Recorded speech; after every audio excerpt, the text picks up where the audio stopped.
हर खबर पर होगी आपकी पकड़। डाउनलोड कीजिए ABP live app. Sushant Singh Rajput तो हमारे बीच नहीं रहे, लेकिन उनकी तमाम यादें हम सबके बीच हैं। ऐसी ही तमाम यादें आप सभी के सामने लाने के लिए एबीपी न्यूज़ लगातार ऐसे लोगों से मुलाकात कर रहा है जो सुशांत सिंह राजपूत को करीब से जानते थे, उनके साथ या तो काम करते थे या उनसे मेलजोल रखते थे।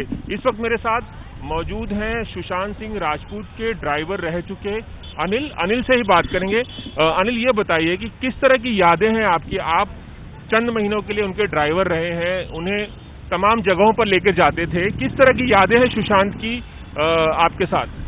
सर, मेरे को याद है सर, गाड़ी में जब भी बैठते थे उनका एक स्पीकर हुआ करता था, तो वो स्पीकर में साहब एक गाना सुनते थे जो रिपीट कर करके सुनते थे, 10 टाइम सुनते थे। वो गाना यही है, एक बगल में चांद होगा, एक बगल में रोटियां। और इतना तो नहीं याद है, मगर ये गाना लगा के वो कम से कम 10 टाइम सुनते थे। ये मेरे को उनकी एक बहुत इम्पोर्टेंट बात बहुत याद है कि 10 टाइम सुनना, उसमें तो कुछ होगा उनका। ये गाना उन्हें खास तौर पर पसंद था। कुछ कभी सुशांत ने बताया कि ये गाना वो बार बार क्यों सुनते थे? ऐसी क्या खास बात थी? कभी आपने पूछा उनसे? सर, वो बात तो नहीं करते थे, खाली गाना सुनते थे, तो हम लोग बात भी नहीं कर सकते थे क्यों वो गाना सुनते रहते थे। उनको हम लोग डिस्टर्ब नहीं करते थे। मैनेजर जो बोलते थे वही हम करते थे। जैसा कि अभी लोकेशन दे दिए कि साहब को यहाँ शूट पे जाना है, तो हम उनको लेके जाते थे, उनसे कोई बात नहीं करते थे। आपको क्या लगता है, ऐसी इस गाने में ऐसी क्या खास बात थी जो सुशांत बार बार इस गाने को सुनते थे? सर, अब मेरे को तो ऐसा मालूम पड़ा था, उनके पीए लोग जो थे तो बोले साहब चांद पे जमीन लिए हैं। तो बाद में मेरे को ध्यान आया कि साहब ये गाना बार बार क्यों सुनते हैं। ऐसा आपको बताया गया था कि चांद पर उन्होंने एक जगह खरीदी है और ये गाना चांद से जुड़ा हुआ है, इसलिए सुनते हैं, ऐसा आपको बताया गया? सर, ये गाना चांद से भी जुड़ा है और इस पे जैसा कोई संकट आता है तो उस पे भी जुड़ा है कि उसको ठेंगा दिखा के उठ खड़े होंगे। ऐसा आप पूरा गाना सुनेंगे तो आपको पता चल जाएगा। यहाँ पर मैं अपने दर्शकों को बताना चाहूँगा कि एक बगल में चांद होगा, एक बगल में रोटियाँ, ये गाना जो है मशहूर गीतकार, गायक, कंपोज़र पीयूष मिश्रा, इन्होंने ना सिर्फ लिखा है इसे गाया भी है, इसे कंपोज भी किया है। और इस गाने को 2012 में अनुराग कश्यप की फिल्म गैंग्स ऑफ वसेपुर में भी इस्तेमाल किया गया था और ये गाना काफ़ी लोकप्रिय हुआ था। तो अनिल यही बताना चाह रहे हैं कि ये जो गाना है वो बार बार लगातार जब कभी भी कार से वो सफ़र करते थे इसे बार बार सुनते थे। अनिल, ये बताइए, इसके अलावा आपने क्या कुछ महसूस किया सुशांत के बारे में? किस तरह के इंसान थे वो? सर, इंसान तो अच्छे थे वो।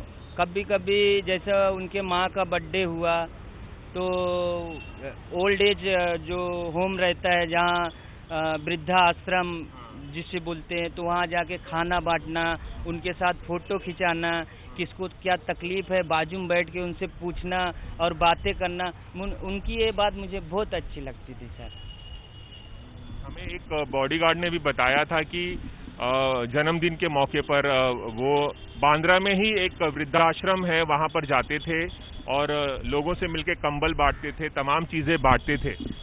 हाँ सर, अभी जब भी उनका केदारनाथ मूवी रिलीज हुई तो जो अभी स्कूली बच्चे रहते हैं, आश्रम में बच्चे लोग पढ़ते हैं, तो उनको खास बस भेज के वो लोग को बुला के उनका खाना, थिएटर का टिकट, पूरा सब वही देखते थे। पहले वो लोग को बुलाते थे, फिर हम लोग को भेजते थे देखने के लिए। ये कहाँ की बात है जब स्कूली बच्चों को उन्होंने केदारनाथ दिखाई थी?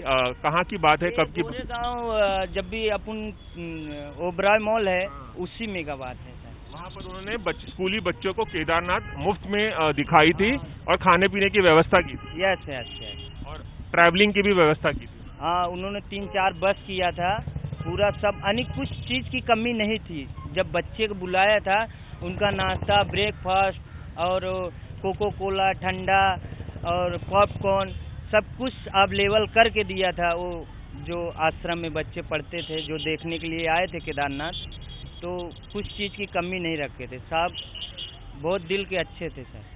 ये बहुत ही अच्छे थे और काफी खुशमिजाज और जिंदा दिल इंसान भी माने जाते थे। क्या आपको लगता है कि वो डिप्रेशन के शिकार रहे होंगे? हालांकि 2018 और 2019 के दरमियान कुछ महीनों के लिए ही आप उनके ड्राइवर थे अनिल, लेकिन क्या आपको लगता है कि बाद में वो डिप्रेशन का शिकार हुए होंगे? या और जब आप ड्राइवर थे कभी आपने ऐसा महसूस किया किसी तरह की उदासी उनके मन में है? नहीं सर, वो कभी जब भी उनका शूट वूट खत्म होता था तो एमीजेट जाते थे स्विमिंग करने, टेनिस खेलने, क्रिकेट भी खेलने, बैडमिंटन खेलने। ऐसा मेरे को कभी नहीं लगा कि वो डिप्रेशन में है सर। ये सब झूठी बात है। आपको लगता है कि ये डिप्रेशन की बात है, सुशांत की ये झूठी बात है? वो बहुत ही खुद को मसरूफ रखने वाले इंसान थे और बहुत खुश रहने वाले इंसान। हाँ सर, वो हमेशा अपने आप को बिजी रखते थे, कभी खेल में, कभी गेम में, हर चीज में। उनको एक पर्सनल टेनिस टेबल घर में वो रखे थे, पर्सनल। हाँ, जब भी उनको घर में रहते थे तो टेनिस टेबल खेलते थे।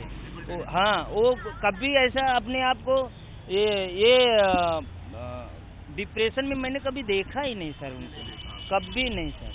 जब आप ड्राइवर थे चंद महीनों के लिए अनिल, तब वो केपरी हाइट बिल्डिंग में रहा करते थे, बांद्रा की केपरी हाइट बिल्डिंग में रहा करते थे। कुछ आपने और वहां पे महसूस किया? कौन लोग आते थे, कौन लोग जाते थे? क्या रिया उनकी जिंदगी में उस वक्त थी? रिया को आपने आते जाते देखा? या कभी सुशांत की गाड़ी में रिया को पिक किया आपने, या साथ में दोनों कभी कहीं गए? नहीं सर, जब भी मैं उनके साथ था तो सारा मैडम को कभी कभी मैं ड्रॉप पिकअप किया। सर भी उनके घर जाते थे। आप सारा अली खान की बात कर रहे हैं कि सारा अली खान वहां आती थी और सर भी सारा अली खान के घर? जी। अभी रिया को मैंने देखा नहीं तो कैसे बोलूं? नहीं, वो कभी भी देखा ही नहीं कि वो घर में आई। कैप्री हाइट में कभी नहीं देखा सर मैं, जब तक मैं था। चलिए ये बताइए, अब ये बात की जा रही है कि सुशांत सिंह ने आत्महत्या नहीं की थी, उन्होंने उनकी हत्या हुई है, साजिश हुई है, उन्हीं के घर में उन्हें मार दिया गया है।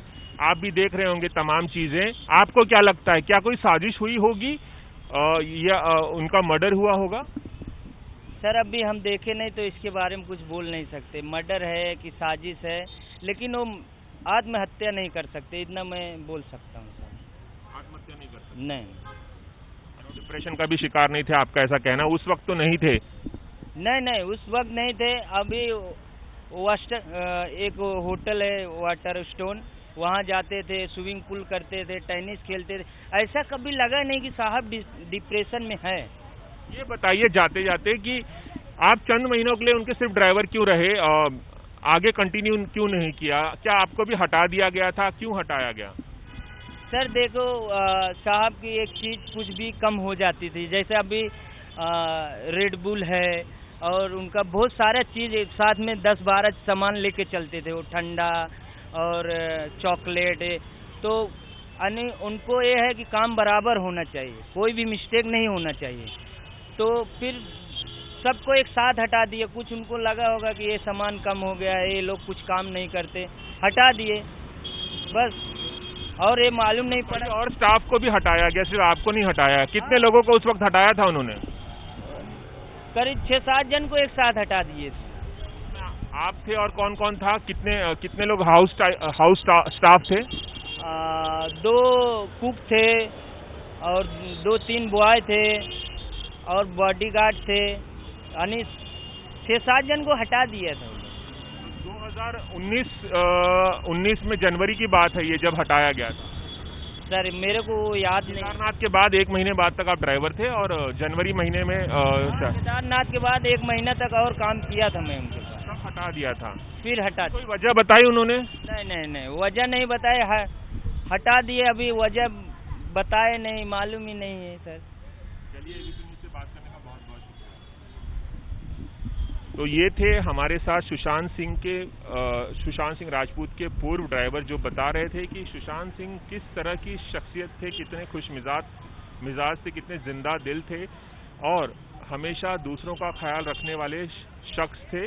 और अनिल का ये भी कहना है कि सुशांत सिंह राजपूत जैसी शख्सियत जो है वो कभी भी आत्महत्या नहीं कर सकते हैं। उन्होंने डिप्रेशन का शिकार होते हुए या किसी तरह की उदासी में जाते हुए नहीं देखा था। कैमरामैन रवि पांचाल के साथ Ravi Jain, ABP news, Mumbai. ABP news आप आपको रखे आगे।